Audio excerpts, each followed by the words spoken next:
Okay, everyone, continuing the tradition of having unbelievable guests on my show today, I'm very delighted to have Matt McCarthy on the show. Matt is an assistant professor of medicine at Cornell University, my alma mater, and I trust that Matt will be telling me later that wherever he walks at the Cornell campus, there are statues honoring their most famous alumnus. He is also a staff physician at New York Presbyterian Hospital. He is an infectious disease specialist, so much to talk about there. His three books are, the most recent one, which we'll spend much of today talking about, is Superbugs, The Race to Stop an Epidemic. But his earlier books, The Real Doctor Will See You Shortly, A Physician's First Year, and a book not on medicine, Odd Man Out, A Year on the Mound with a Minor League Misfit. So a physician and an athlete, the guy's got the whole package. How you doing, Matt? Oh, I'm doing well. Thanks for having me. I want to first give a shout out to, I guess, our mutual buddy, Sam Harris, because as I was sitting on the elliptical in Southern California on my family vacation, I was looking for podcasts to listen to, and that's how I stumbled on your chat with Sam, and I thought it was so good that I had to have you on. So thank you for accepting the invitation. That was a fun conversation with Sam. He's a sneaky good interviewer, you know.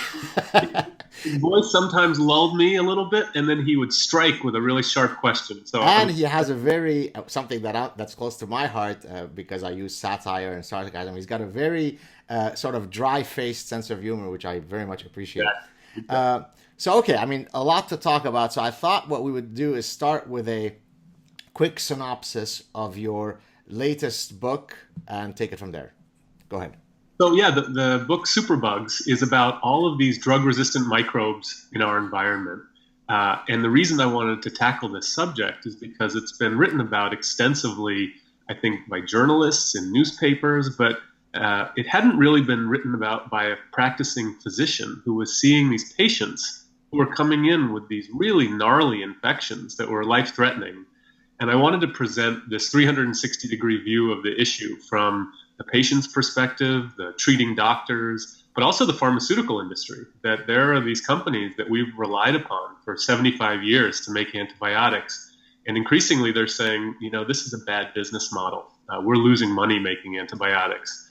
And they're making these strategic decisions right as the superbugs are mutating and becoming more resistant to our treatments. And so we're at this inflection point where we need to do something. And I wanted to write a book to just lay it all out there and to say, here's a problem, and I know that we can solve this, but we need to do it by being engaged with the topic. And so that was really the thrust of the book project. I think at one point in your conversation with Sam, so I gleaned this from your chat, not from reading the book, which I've only perused through, but I will certainly be reading it cover to cover at some point soon. You said that, so you'll correct the stats, I'm probably going to get it wrong. I think you said something like by 2050, overwhelmingly the greatest sort of threat to global health will be sort of the resurgence of these infectious disease realities that we thought, you know, we had in the rearview mirror. Is that right? Did I say that correctly? So you're correct. So the World Health Organization has projected that by the year 2050, superbugs will be the biggest killer worldwide of anything. 10 million people per year, which is more than heart disease or cancer. And the way we get to that figure, that sort of doomsday scenario, is if you think about superbugs as being not just drug-resistant bacteria, but also drug-resistant fungi and parasites and viruses. And so it really is this whole big swath of microbes that are coming for us. And there's an opportunity now to come up with drugs to treat them, but it's going to take a concerted effort, both by the pharmaceutical industry and also the federal government, I think, to create financial enticements so that these companies keep producing new drugs.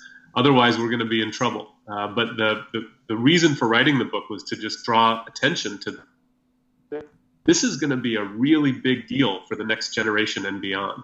Now, of course, one of my interests in what you're doing is that you're, of course, infusing within your work a lot of evolutionary principles that to an evolutionary behavioral scientist such as myself is second nature. So what I thought I would do is maybe just briefly mention some of these principles, and then of course you'll add your insights. And then what I'd like to do next is to try to explore why is it that many of these evolutionary ideas don't make their way into other areas of medicine.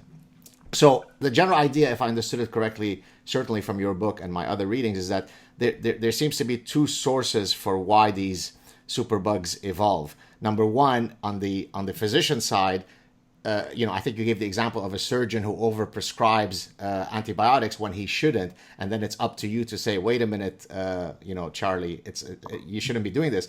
But of course, on the other hand, it's consumers who, after taking the antibiotic for 2 days, suddenly feel much better. They don't take the full prescription. Therefore, that creates the perfect selection environment for the weak manifestations of the antibiotic to have died out, but then the super strong ones survive, and hence we're off to the races. Are these the two mechanisms by which we get the evolution of the superbug?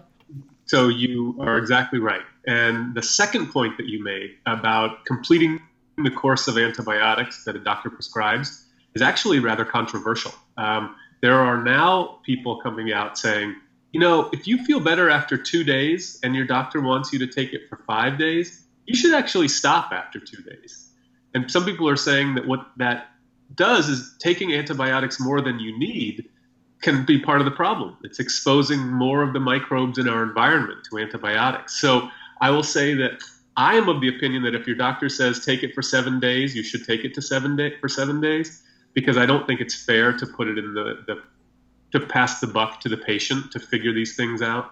But I will add that there is some discrepancy among experts in the field of infectious diseases about whether or not you really have to keep taking antibiotics after you feel better.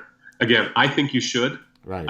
I get pushback from people who say, if you feel better after day 2, you can just put those antibiotics away. The jury's still out on that.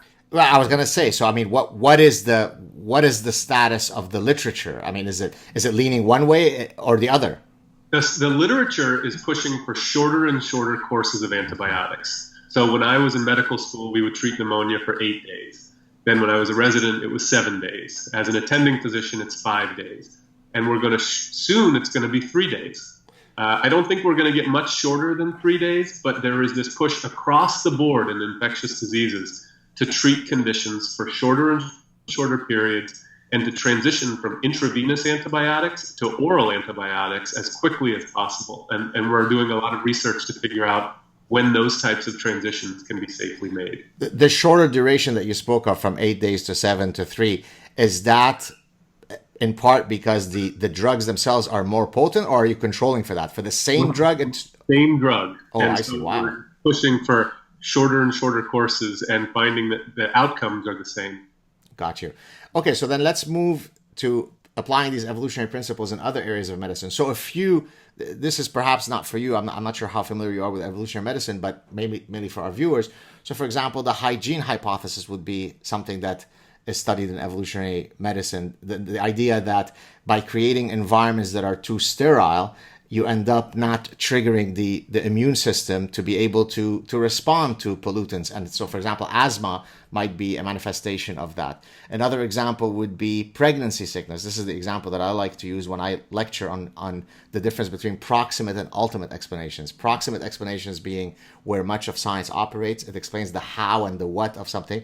The ultimate explanation is the Darwinian why. So when you talk about pregnancy sickness, you could ask a whole bunch of questions about proximate stories, but the ultimate explanation is that pregnancy sickness is a physiological mechanism to protect the fetus during organogenesis from being exposed to teratogens. And so that offers a completely new insight as to how you should be handling the symptoms of pregnancy sickness, because they are actually adaptive. Now, there are a whole bunch of other examples of the value of evolutionary medicine and the practice of medicine. And of course, the pioneer of this field is Randy Nesse, who is trying to infuse evolutionary thinking within the medical curriculum. So in your practice now as a physician of many years, and certainly you're at Cornell, you teach students, is that gaining traction? Are students being increasingly exposed to evolutionary ideas? Absolutely. I'm a big fan of the hygiene hypothesis. And I can tell you, my wife and I are both physicians, and we have 2 kids. Okay. And the other day we were sitting at the dining room table, and my 5-year-old started picking his nose. And we both looked at each other, and we kind of rolled our eyes. And then he took it from his finger, and he ate it. Oh. And my wife turned to me and shrugged and said, Maybe he'll have fewer infections when he's older. So, we're grappling with this theory all the time. I gave a talk last night at Mass General Hospital, and somebody raised their hand and said, I'm 75 years old. I played in dirty sandboxes my whole life. My mother used to, dab her thumb lick her thumb and wipe my face, and kids used to share the same bottle, drinking Coca-Cola, and I never got infections. I think that people are too worried about a sterile environment for their kids these days. I largely agree. I think we need to be exposed to stuff early and often. We are teaching that a little bit in medical school. I can't say that that takes up a substantial part of the curriculum, but that idea is brought forth in the immunology block, where people are learning about how the immune system functions and about toll-like receptors and all types of ways that we designate self from non-self within the immune system. And so I will say it has crept into medical school curriculum. Oh, good. Well, Randy Nesse will be happy to hear that. You mentioned in the immunology block, which I guess brings me to another point. Actually, I just lectured about this yesterday in class when I was talking about how adaptability is an adaptation. And so the idea, many people think, for example, that evolutionary psychologists only study human universals, things that are the same across cultures, whereas behavioral ecologists, who are one type of evolutionary behavioral scientists, study why cultural differences arise. The idea being that humans have behavioral plasticity. Depending on the ecosystem, I might, trigger Darwinian mechanism A or Darwinian mechanism B. And then I use the example of the immune system as a perfect manifestation of that within an organism, in that the immune system could not have evolved with 0 degrees of freedom to simply attack pathogens 1, 2, and 3, because these will quickly mutate, and then I would be out of luck. If it goes from P1 to P1 star, I'm dead. So something as simple as what I just said, or maybe it's not so simple, would this be something that most of the graduating medical students would say, oh yeah, I knew this, or would they be puzzled that they never learned this? They would nod politely and they would say, this sounds very familiar. But they would not be able to, I think, get in front of a group and speak intelligently about it. But if you lectured to the group, they would nod along and say, yeah, this all makes sense. Okay, gotcha. And I'll tell you, one of the things in my book, Superbugs, that I was so excited to write about from evolutionary perspective, is where we're hunting for the next great antibiotics. And it turns out that the hunt for antibiotics is now turning to the soil beneath our feet. And what we've discovered is that all of the microbes that are in the soil are engaged in this subterranean warfare, where they're all secreting chemicals to kill everything else around them in this Darwinian survival of the fittest. And so when you said Darwin, I thought of this, that what we're trying to do is to select out from the needle in the haystack, finding those chemicals that are being naturally produced in the soil and turn those into medicines. And we're using artificial intelligence and big data and all kinds of very sophisticated techniques, gene sequencing techniques, to go into the soil and say, look at this, the battle that's playing out amongst microbes trying to kill each other. Let's pluck out some of those chemicals and turn them into life-saving drugs. Wow, amazing. Yeah. Now, you said earlier that you looked at your son engaging in what would be sort of a disgust-inducing behavior. Now, I'll admit this in front of, I guess, many, many, many thousands of viewers, that I suffer from borderline OCD germ contamination. In that, for example, I will grab a napkin before I take something that I think many people have touched. If I go to a hotel, I think you said that we're doing this chat while you're in a hotel. I would never dream of actually sitting or coming close to the cover of the bed. Usually when my wife and I walk into a hotel, there is a process which I call sort of the hazmat suit fumigation process, where she walks around the room and cleans everything to my OCD level, satisfaction. And then we bring our own sheets, because Darwin forbid that I would actually touch. So am I then violating the principles of the hygiene hypothesis? I was about to say, how does that jive with the hygiene hypothesis? I think you can always get away with the do as I say, not as I do. But, it's funny. I grew up in the Deep South in Alabama, and we just didn't have people around who were OCD like that, who were, meticulous cleaners. I grew up in a house that was kind of messy. And I just got very accustomed to being in an environment that was not pristine and was vaguely hygienic. And I have changed that now. Now that as an infectious disease specialist, I have to take special precautions just to go into a patient's room. And, they monitor me to make sure that I wash my hands before and after I see every patient. So some of the things that have been thrust upon me as a physician, I have taken home. And I now am, I think, much more hygienic because of that. So I don't blame for that behavior. Got you. So you're super punctilious in your practice of medicine, but some of that has seeped into your personal life. Got it. So I thought next, one of the things that I've studied going back to my own doctoral training, so I studied psychology of decision making. Specifically, in my doctoral dissertation, I looked at how much information do people look at when they're making a choice before they feel that they are sufficiently happy with how much information they have to stop and make a choice, right? You don't look at all of the available information before you make a choice. You look at some subset until you say, I'm ready to choose political candidate A. I'm ready to marry this girl. I'm ready to get this job, and I'm ready to buy this car. And so psychology of decision making was a central feature of my own training and then subsequently in some of my own research. And so I guess the next question would be, how did you make the decision? What was the psychology of decision making process for you to go into becoming an infectious disease specialist? There are many, many specialties. Why this one? Yeah, well, thank you for that question, because as a medical school professor, much of what I do now is helping medical students learn how to make decisions. And so I'm fascinated by decision science, and we can talk about that all day. Love to. For me, I went into infectious diseases. I made that decision my first year as a medical student.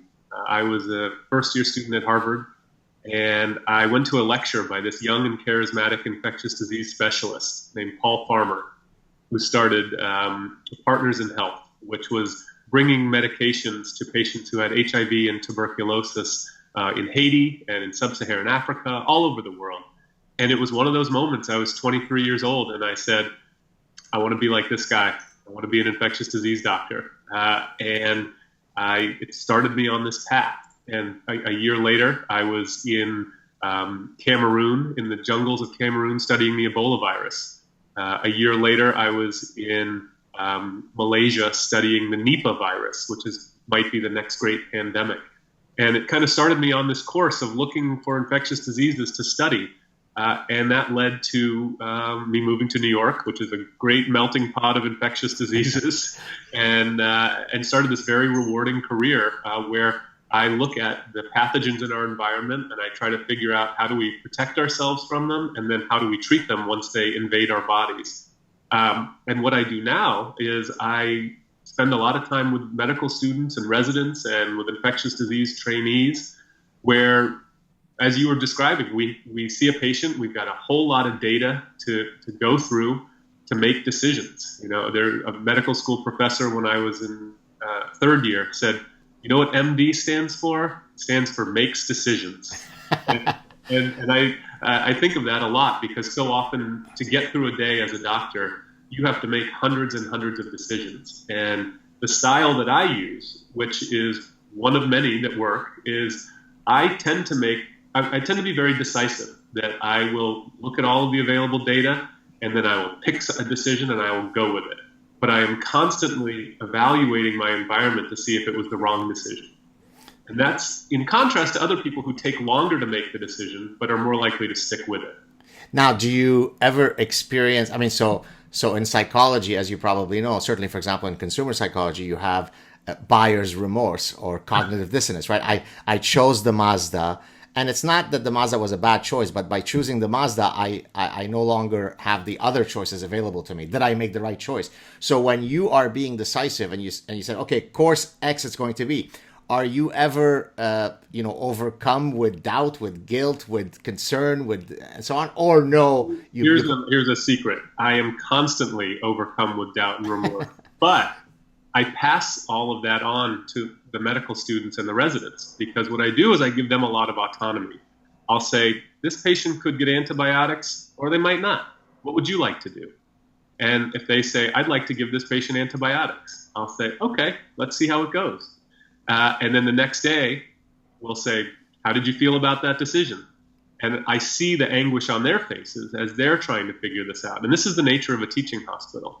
I would never allow them to make a decision that I disagreed with. It's usually the decisions where it could really go either way. And I like to see how a third-year resident or a second-year doctor evaluates all of the data before them and makes a decision. And the system is set up such that me, the person who actually knows the medicine, can be there to guide them, to help them make the right decisions. So much of rounds right now at a teaching hospital is just essentially decision science. And there is occasionally buyer's remorse. Wow, very interesting. I think there's even if I'm not mistaken, a journal. I can't remember what it's called. Maybe medical decision making or journal of behavioral medical. Is that ringing a bell? Yeah, oh yeah, there's a lot of that, and yeah.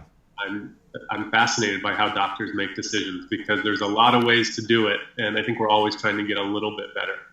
So earlier you mentioned there was this charismatic professor who sort of holding how charismatic he was constant. There seems to me at least to be a certain allure, a certain romance, a certain sort of anthropologist of pathogens to being an infectious disease, right? You're going to these foreign exotic lands, with your Indiana Jones hat, with your machete. Is that part of sort of the adventurous kind of nature of that field as compared to other, more cut and dry fields? Was that part of the allure? It's funny you say that. That charismatic doctor, Paul Farmer, has a PhD in anthropology. There you go. So you're onto something. That's why I'm the psychologist. Right. I was 23, 24 years old. There was nothing more exciting than going to be a stranger in a strange land and studying the environment and the infectious diseases. What I was doing was I was trying to figure out why would something like Ebola ravage a village, kill 300 people, and then disappear for 20 years, and then come back and kill 300 more. Where did it go for 20 years? And the theory was that it was living in fruit bats. So what I was doing was I was climbing to the top of tiny little hills or mountains with some locals, and we had these volleyball nets, essentially. And it was a type of netting that was so thin that the bats couldn't pick up the sonar, they couldn't pick up the net. And we would catch the bats, and I would stick a needle under the rib cage of the bat and suck out the blood and then test it for Ebola. And I can't tell you how exciting that was as a young medical student. I can't tell you how terrified my family was when I called home and said, oh, by the way, I'm studying Ebola. I'll be home in August. Those type of experiences are the kind of things that got me interested in superbugs and in these deadly pathogens. And now that I have a wife and family, I'm less likely to, go study Ebola, and I'm studying the dangerous viruses and bacteria that are in New York City. The different pathogens. I mean, some are very, very potent, very virulent, but they're very difficult to transmit onto others. Whereas others might be easily transmissible, but of course, like let's say a regular cold, but then it's not going to kill you. Are these some of the things that you will study as part of your sort of your epidemiological model of how diseases spread and so on? Yeah, there's an interesting thing, evolutionary principle, which is that we tend to believe that as pathogens become more resistant to our treatments, it comes at a cost. It comes at a fitness cost, so that when they evolve to evade antibiotics, they actually become weaker in the process, and that it takes up some vital aspect of their life force to evolve. And we're seeing that that rule is breaking, and that some of the pathogens are becoming more contagious and more resistant. And that was something that's really surprised a lot of us, and something that one of the reasons I wanted to write the book was to say, these things are not getting weaker, they're getting stronger. And so we have to account for that when we come up with modeling systems and outbreak research evaluations of how did an outbreak happen. We're finding that many of these drug-resistant microbes, one that comes to mind is called Candida auris. This is deadly fungus that's spreading around the world. It's becoming incredibly contagious and exceedingly drug-resistant. So that's absolutely part of the problem. Wow. Last year, to share, I think this is the first time that I share this personal story. We're a Belgian Shepherd family. We have Belgian Shepherds. Well, now they've passed away. And our female last year was very, very quickly stricken. She was perfectly fine. And then she started exhibiting various neurological and respiratory problems. And we did every single possible test that you could humanly come up with. I mean, including every possible fungi, every virus, every bacterium. We thought it was, of course, cancer. So, MRI. And we couldn't find what it was, and ultimately, she had to be put down. But so we got to learn a lot more about the literature, at least in the animal case, of how exotic and unbelievably nasty some of these fungi, for example, could be, right? But absolutely, and I'm sorry to hear what happened to your dog. And one of the things that doctors like to say about infectious disease specialists is that we are the most detail-oriented of all the different doctors. And one of the standard questions that infectious disease specialists ask patients is, do you have any pets? Because we see a lot of exotic infections in humans that come from dogs and come from cats and come from parakeets. Wow. And in my book, I talk about an outbreak of a superbug infection that came from dogs that had been kept. They were rescue dogs that were at a kennel that were all given antibiotics as a way to sort of help them recover from whatever life experience they had been through. And then when they were given to new owners, they were licking the faces of the owners and transmitting superbugs. And it was this big outbreak all over the United States. And so when I hear about the stuff that's affecting dogs, my heart goes out to you, because I'm an animal lover. And I also want to say that the other aspect of superbugs that's really important is that it's not just about coming up with new antibiotics. It's about better diagnostic techniques. Right. So often we aren't able to detect what was that infection that killed someone. And that's something that we have to invest more money in as well. It's not just the therapeutics, but also the diagnostics. You mean post-mortem, you're saying? Well, now we're trying to come up with better diagnostic techniques while people are still alive and while animals are still alive. Because somebody will come in with a fever or an elevated white blood cell count and will say, we know there's an infection here, and then every diagnostic test will be negative. And so we're trying to come up with even better tests so that we can give people an answer more quickly. Is there a natural communication, at least maybe in the research community, maybe not so much in the practice of medicine, between the vet specialists who might be studying some of these exotic pathogens and the human MDs? There's some, the research I did studying Ebola was done with veterinarians. My friends like to mess with me and tell me that it's much harder to be a vet than to be a doctor, and it's much harder to get into vet school. So I know they're going to watch this and laugh about that. But there is some overlap, but I think it could be a lot more.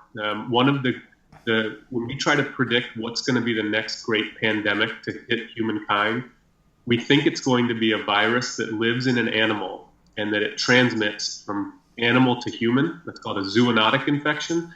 And it's going to happen somewhere where there is overcrowding or there is a tight space where a lot of humans live, places like China, Bangladesh, or certain parts of Africa where they come into contact with animals who have viruses that the animals can live with perfectly fine. But if that animal bites a human, it could cause a very contagious and deadly superbug infection. Wow. When I talk about, because you mentioned Bangladesh, and did you say China or India? When I talk about the behavioral ecological approach, what I mentioned earlier, that the fact that cross-cultural differences can be studied as adaptive responses. The example that I give, or my favorite example, is something called Darwinian gastronomy, if you can believe it. It actually comes from a neuroscientist at Cornell. All the Cornell cool guys are hanging out. And what he basically demonstrated, I think with a colleague, well, several colleagues, is the idea that the evolution of cuisines is itself an adaptive response to a ecosystem problem, which is how much pathogens you have in an ecosystem, which is correlated to the ambient temperature of that culture. So when you have more spices in a cuisine, it doesn't magically come from culture. So as I explain to my students, to simply invoke that something is due to culture has the same explanatory power as to say it's due to X. It explains nothing, right? But because the ultimate question that you have to ask is, why are cultural phenomena happening in their form? Why are they distributed that way around the globe? So how much spices I use, how much pickling I use, whether it's more meat-based or vegetable-based, is all ultimately related to something in your wheelhouse, which is the amount of pathogenic load within that ecosystem. What do you think of that, doctor? What it reminds me of is when I lived in Africa studying Ebola, is that my nickname was Spice Boy, because they like to have spicy food with every meal. And I would be sweating, and I one day just stood up and said, I can't take the spices anymore. You guys are killing me. And I never thought why that might be. So I love Darwinian gastronomy, and you've given me something new to learn about. Oh, that's very sweet of you. Okay, going back to how you chose to be an infectious disease specialist, I wanted to mention a study that I can't remember where it was published. I think it was the Proceedings of the National Academy of Sciences, but it was covered in the New York Times, where the researchers looked at the political leanings across 24 medical specialties. Are you familiar with this study? I may be. I have a feeling I am familiar with it. Why did you give a cheeky smile? What was up with that? Was it that the infectious disease doctors tend to be more liberal? Boom! I was setting you up. So out of the 24 specialties, the two most Republican leaning were surgeons and anesthesiologists at around, I can't remember, I mean, I have the numbers here somewhere, but I won't look at them. Something like 2/3, 67, 68% were Republican. As you went down to more blue, the two most blue, Democrat, were psychiatrists, and then the most liberal were the infectious disease at something like 77%. What the hell is going on? Explain yourself. Oh, that's not surprising to me at all. Okay, why? When I wrote an op-ed in the New York Times in April about the ongoing shortage of infectious disease specialists. And I don't think people realize this, but there are actually fewer and fewer doctors who want to become superbug hunters and who want to become infectious disease specialists.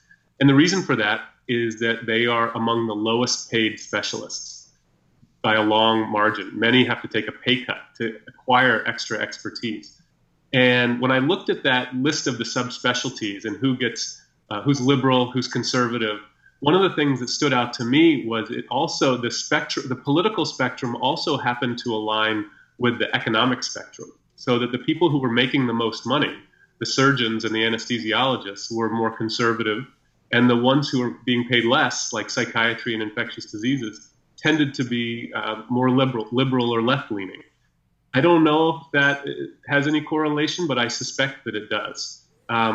Many of the specialists today went into infectious diseases because of the HIV outbreak in the 1980s. And they see, I think, what we'd call social justice as a really important component. I was going to go exactly there, yes. Yeah.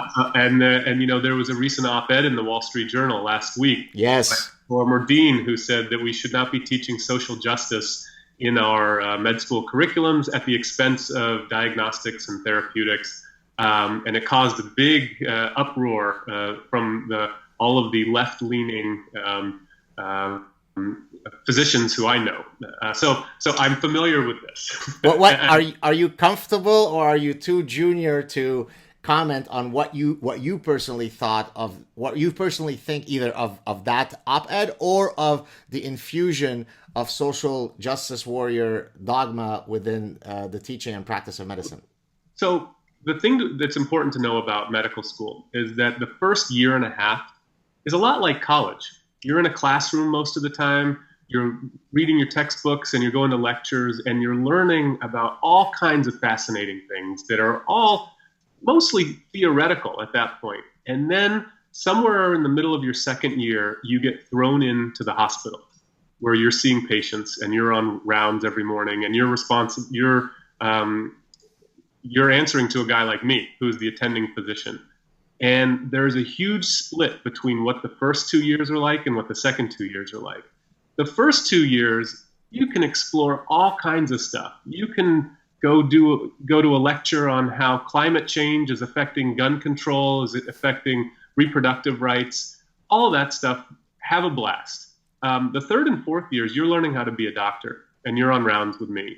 And we would never, ever put social justice or thoughts about things like, say, gun control or climate change ahead of the fundamental aspects of medicine, like how do you diagnose somebody, how do you treat someone.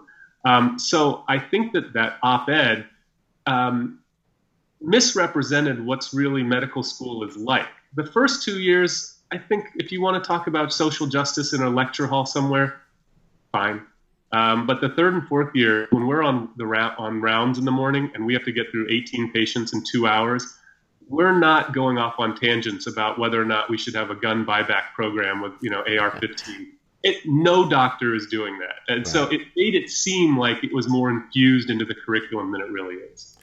Although just not to push back, I obviously I buy what you're saying, but I recently satirized on my channel a New England Journal of Medicine piece, and to satirize it, I actually literally will start self-flagellating to imitate the guilt. I mean literally, right? And it was a woman, a white physician, who was sort of self-flagellating about she's apologizing because she's a white physician and so on. So this is the New England Journal of Medicine, right? Sort of the standard of medical academic journals. So I think that it doesn't take.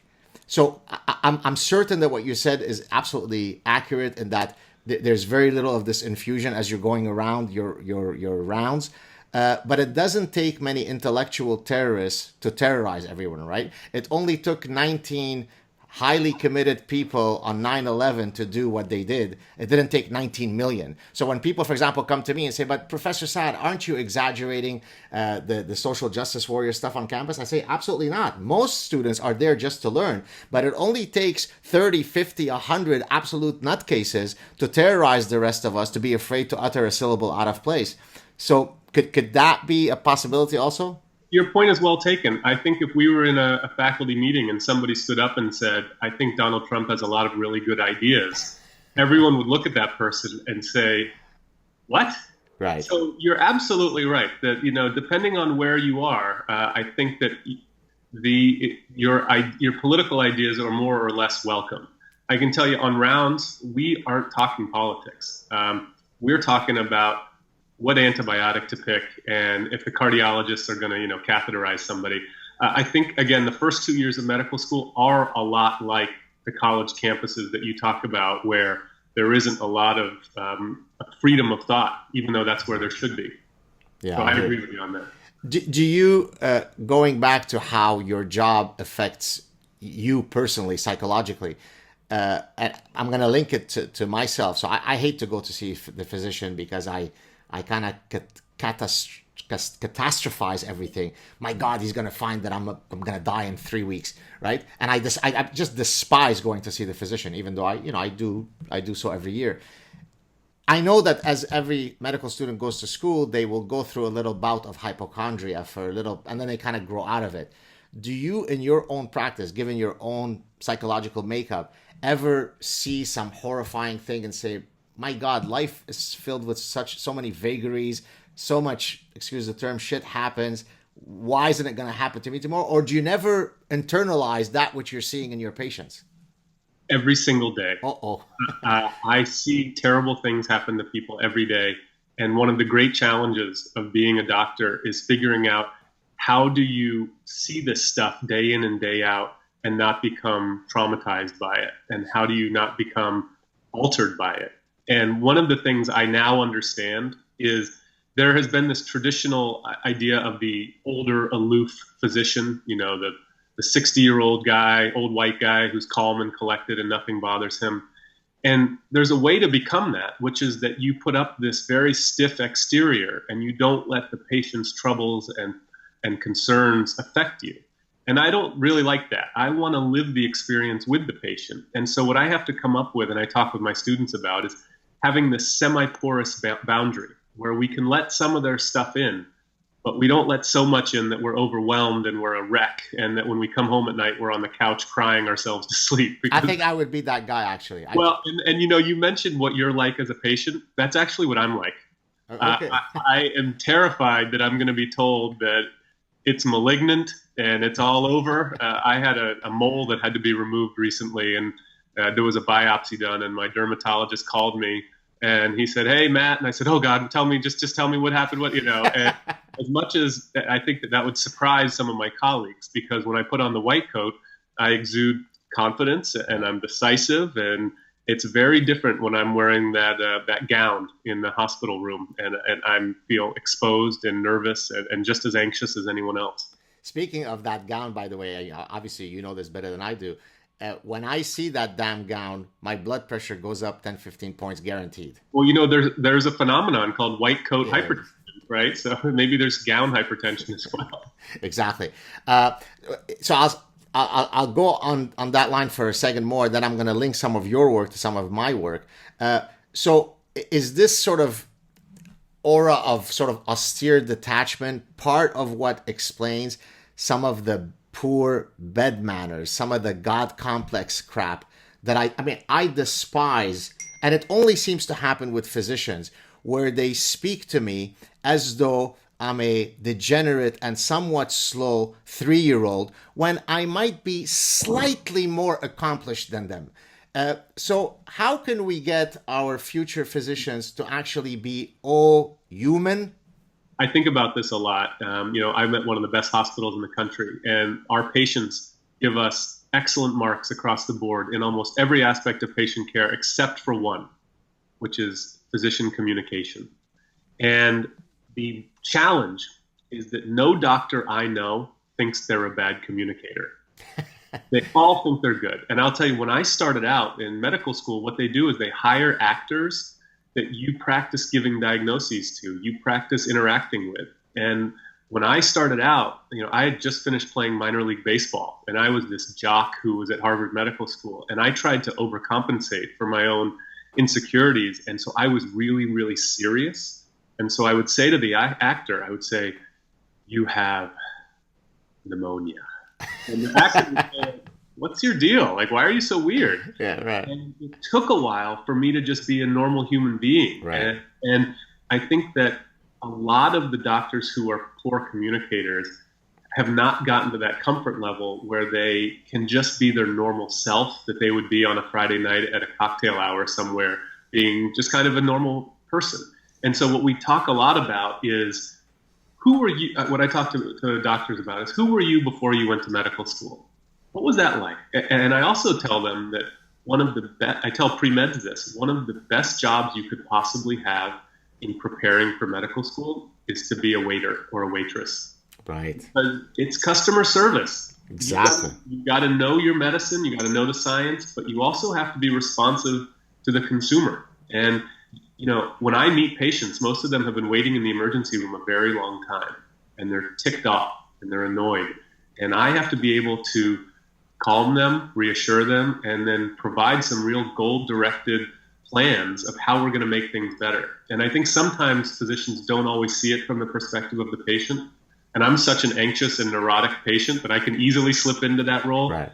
So I think that it's a long project that we have to improve communication, but the first step is just getting doctors to acknowledge that they could be a lot better. Well, it's funny that you said, they don't think that any of them are poor communicators. Well, earlier we were talking about your interest in psychology of decision making. So, of course, one of the persistent biases of the many cognitive biases that people suffer from is the overconfidence effect, right? So if you ask professors, how would you rate your work compared to your colleagues, 90% say it's above average. Well, that can't be statistically, right? So, if you think, for example, you ask, how well do you think you're going to do in your teaching evaluation? So I think, and there are, by the way, of course, some evolutionary arguments as to why we might be, cloaked in this, overconfidence bias, because to kind of get up at the start of the day and do stuff, you better have some infusion of overconfidence in you. But you also want to be someone who is sufficiently self-aware to know your strengths and weaknesses. So do you think that the interventions that you guys do through the acting and so on, are you able to objectively see these people improve on these metrics, or do they retain their sort of dogged overconfidence throughout? That's a question we don't yet have an answer to. We're working on it. But I'll tell you what I tell pre-med students is that the two traits that when combined together, I have seen in all successful physicians, the two traits are toughness and kindness. And that there are a lot of tough doctors out there. There are people who can get through those 30-hour shifts without sleeping, and they can, take out a gallbladder and then go take out a pancreas and go do all kinds of. But if they're not kind to people, they're just going to be a jerk surgeon. And then I see people who are these, bleeding heart, wonderfully kind people who can't get through a 24-hour shift without sleeping. And if you can marry those two things, toughness and kindness, you're going to be an outstanding physician, and you're going to you're going to understand how to communicate with people who are scared and who are nervous. And so we are looking for people who can do both of those things, which at some times seem at odds with one another. Interesting. What do you think about the recent, not push, but trend of reducing the number of years for medical school from the standard 4 down to 3? I mean, you're aware of that. What are your thoughts on that? It's tough. We mostly agree that the first year and a half in the classroom is it's okay. It's fairly useful. But those 2 years that you're in the hospital seeing patients are essential. Right. You've gotta, and that's how you figure out what kind of doctor you want to be, because a lot of that is doing 2 months of surgery, 1 month of OBGYN. You're auditioning for all of these different subspecialties. So I am okay with shortening that first 2 years in the classroom down to 1 year, but I do not want to touch the time in the hospital. So going down to 3 years, the best argument for doing it is that it decreases the amount of debt that people go into. I graduated with a substantial amount of debt for medical school, and it's only getting worse for doctors. And they find that the number one thing that's tied to physician depression is the amount of debt that they're in. So when they make the case that this is a good for physician morale, I could get behind it. I just don't want to shorten the amount of time that they're in the hospital. See, I think what worries me, and I don't know if this is what's happening in the push to reduce the number of years for medical schools, but if I look at, for example, in the business school, the trends for MBAs. So I did an MBA, and when I did an MBA, I think it was, I'm going on memory here, I think it was 67 credits. So it was an unbelievably heavy 2 full years of, 5, 6 graduate courses a semester. And now my own school has reduced it to 45 credits. And there's a constant sort of a runaway form of selection where in the desire to attract students in an ever more competitive market, you keep reducing the standards, right? And so I satirize this by saying, look, I look forward to the day where we're going to have Tuesday bowling night, and at the end of it, you get your MBA, no problem. You just pay right? So there's a vulgarization, there's a commodification of education, right? No, if an MBA is supposed to require this amount of knowledge, when I did it 25, 30 years ago, there is no conceivable philosophical or pedagogic reason why someone should get the same degree as me, taking, 1/20th of the number of credits that I did. I wholeheartedly agree. Right now, I'm really pleased with the quality of students who are graduating from Cornell's medical school, and I don't really want to tamper with that. 4 years, they're coming out as ready to take on the job of a doctor. And I don't see the need to cut out that one of those years right now. Yeah, I'm with you there. So two more questions, and I think we'll wrap it up. I'm sure you have a busy schedule. Number one, I love the fact, I looked very quickly at your biography, and I love the fact that, number one, you're not just a physician, you're not just a professor. You're writing a book about your life as a baseball player, which I love, by the way, because I used to be a very competitive soccer player. I love soccer. Oh, very nice. Favorite player, please, quickly. Well, my cousin was on the U.S. men's national team, Charlie Davies. So my God. He's an announcer now, so he's my favorite. Oh, wow. Very cool. So you seem to be a polymath. You write op-ed pieces. And is this something that is inherently part of your personality, that you like to sort of traverse different domains and different landscapes? And why isn't it that other folks in your field don't have the same bent? Well, my parents are both academics. They both have PhDs in criminal justice. Nice. So I grew up in a household where there was a lot of writing that was being done. And then when I went to Yale for undergrad, and my best friends graduating all became writers. One writes, one's a journalist, one's a novelist, and one writes screenplays. He wrote the Robert De Niro film Dirty Grandpa. Wow. So I'm always talking writing with this group of really sharp writers. And it's something that, as I was seeing all of these interesting things going on in the world, I wanted to write about them. And whenever I write a book, I always pick one person to write that book for. For the most recent book, it was my sister. And she's a lawyer. She's very smart, but she knows nothing about medicine or science. And so it helps me to think about a consistent tone and a consistent target for the things I write about.